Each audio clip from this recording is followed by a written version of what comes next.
I don't know if you've been living under a rock, but today the NFC is absolutely on fire, starting off August with a bang, as Micah Parsons and Terry McLaurin could be splitting up from their current teams, the Dallas Cowboys and the Washington Commanders.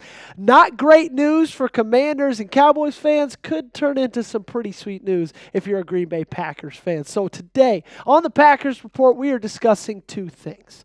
Number one, we're talking Micah, and should Green Bay go for him?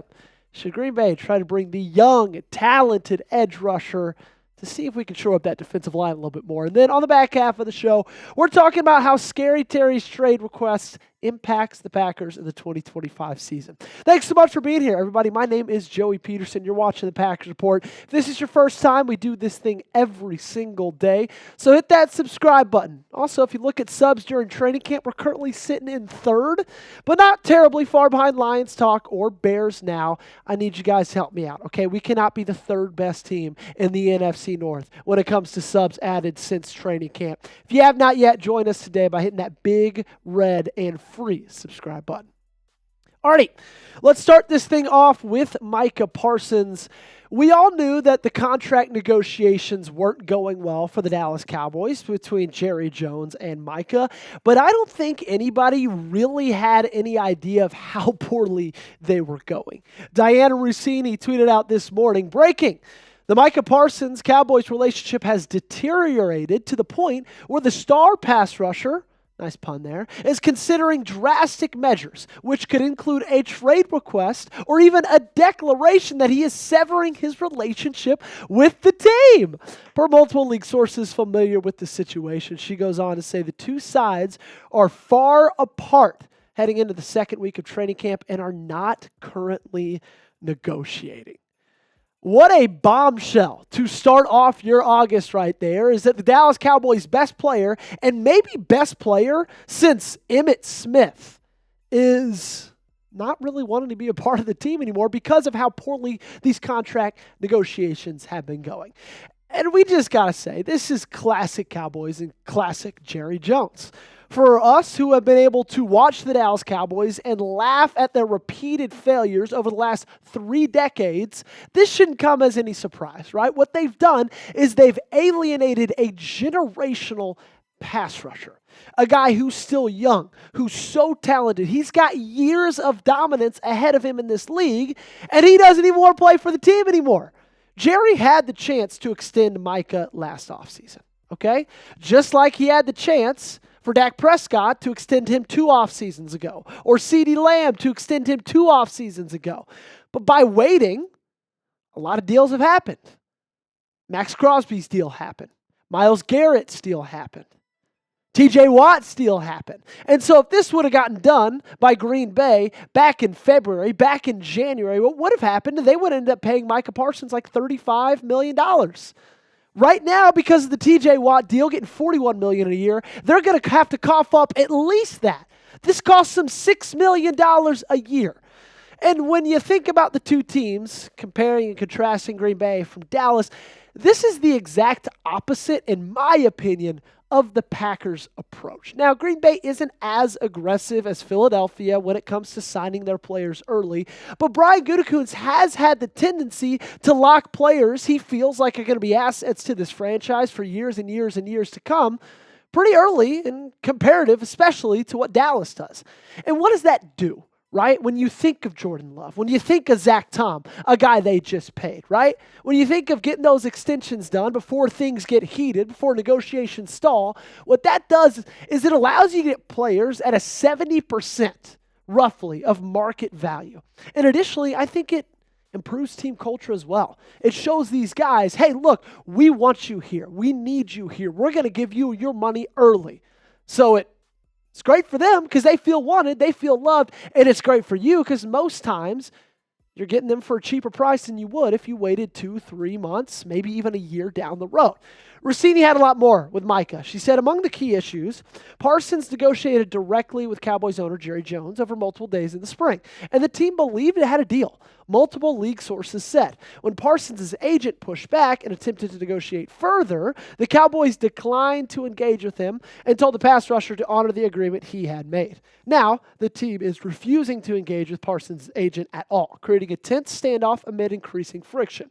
Parsons, who is in the final year of his rookie deal, is attending Cowboys practices but not participating in on-field work. The 26-year-old four-time Pro Bowl pass rusher is annually among one of the defensive NFL Player of the Year favorites and will likely earn more than $40 million a year from his next deal. And in my opinion, if I'm being 100% candid with you, this kind of feels like a trade request soon. Now, I'm not saying that feels like a trade soon. It's going to be a lot of time to dictate whether that's going to happen or not. It feels like he's going to request one soon to just kind of prove to them, hey, look, I'm serious about not being happy with our current situation right here.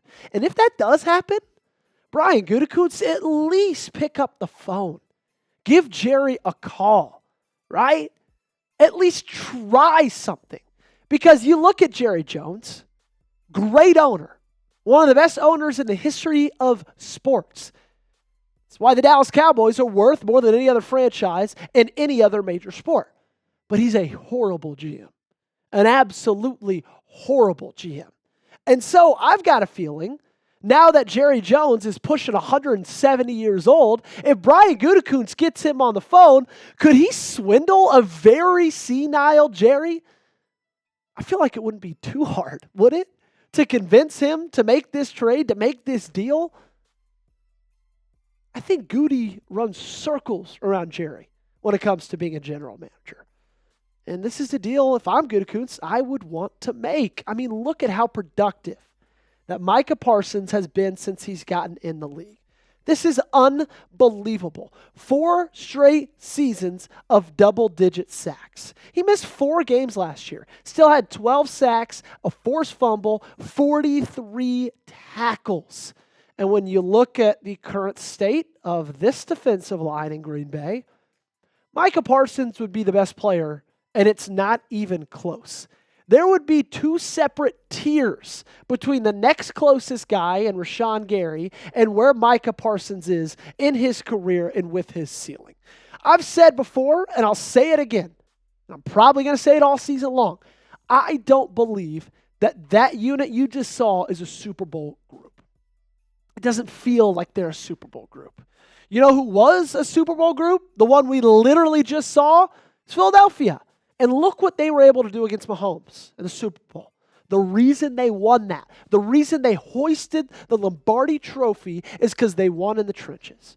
0 blitzes against the Chiefs, yet 26 pressures, 6 sacks, and a 42.9% pressure percentage. And the defensive line in the playoffs, just in general, let's take the whole postseason, 92 pressures, 15 sacks, and a 54.4% pass rush win rate. And I get it. They've got really great secondary as well. But the reason they're able to get to the quarterback was because of who they had on the defensive line. It's going to cost you a pretty penny, though, if you do trade for him. He's going to want, because of his age, to be paid at number 1, I believe. Because he can look at Jerry and say, hey, look, they just paid T.J. Watt $41 million. They're not going to get many good years out of T.J. Watt left. He's already 30 years old. I'm 24. Give me my money. And Green Bay can. $31.28 million in cap space. That's where the Packers sit at currently. 12th in the NFL. Things have changed a little bit since the Zach Tom extension, but the way they dealt with that was they put his cap hits, kind of backloaded them, gave them a little bit more flexibility over the next couple of years to possibly make a move like that, to be able to pay a generational pass rusher, a guy who could come in here and flip the script, not just on a game, but on an entire season. What say you guys? Should Green Bay trade for Micah Parsons? Give me a yes or give me a no in the comment section down below. This is going to get heated in the comment section. I can feel like it. You let me know right now.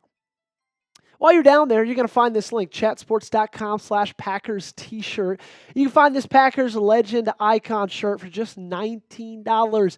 It was $35. Now 19, okay? Take advantage of this right now because it's only going to get more expensive the closer we get to football season, when preseason starts, when people get a little more invested. So you can get it right now at a deal you won't be able to get it in a week or 2 weeks from now.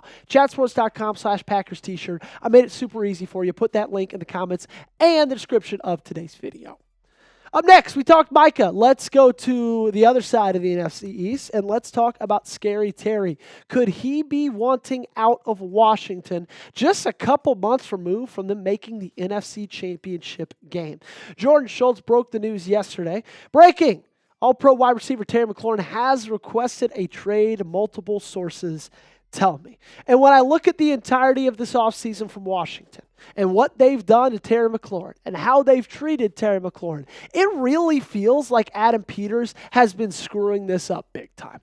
He's got a guy who's given this franchise everything, who's been their only good player for 5 years prior to when Jaden Daniels got there. He was putting up 1,000-yard seasons with Taylor Heineke throwing him the football, with Carson Wentz throwing him the football, with Sam Howell throwing him the football. And yet Adam Peters is saying, you know what? You're not worth that much. They're reportedly only offering him in the mid-20s when it comes to millions of dollars per year. That's an insult. That's an insult. Look at what he's done. 4 straight seasons over 1,000 yards. And reminder, think about who was playing quarterback. Think about who was throwing him the ball. 13 touchdowns last year, and him and Jaden Daniels' first year together, and they want to split that duo up? They don't want to offer him $30 million a year. DK got 33. I would take Terry McLaurin over DK 10 times out of 10. So how does it impact Green Bay, Joey? That's the question we're asking today. Well, if Scary Terry isn't a Commander, in my opinion, that makes Green Bay a whole lot worse. Because outside of Jaden Daniels, if you look at that offense, they don't have that great of an offensive line. Their only running backs are Brian Robinson Jr. and Austin Eckler. Their wide receivers outside of Terry McLaurin is a fat Deebo Samuel and Noah Brown.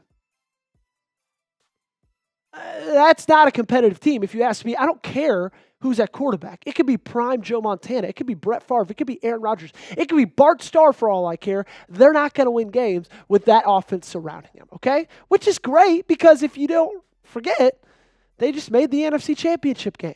They are a contender in the NFC. A really big one. And they're going to be for years to come with Jaden Daniels there. This makes them less of a contender. When it comes to this situation, though, I do have a feeling that a deal is just going to end up getting done. It just feels like it would be very, very silly for Adam Peters to split those two up. He comes from the John Lynch school of GMing, which this happens in San Francisco all the time. They wait. Then they make a deal, okay? And both sides seem super far apart until they're not. They're back together. Everything's great. But if it doesn't, they don't make a deal. If he ends up getting traded, that's great news for Green Bay because I imagine they're going to want to get him out of the NFC. That means he goes to the AFC. That means he's out of this conference, and he's not helping anybody beat you when it comes to the playoffs. Be honest with me. Speaking of the NFC, where do you think Green Bay ranks? Are they top 5, top 3, top 10? You let me know in the comment section down below. That's going to do it for today's episode. Sorry, it's a little bit of a long one. We had a ton to discuss. Appreciate all of you guys for watching. Make sure you got me on social media, Instagram, Twitter. More than anything, make sure you subscribe to the Packers Report.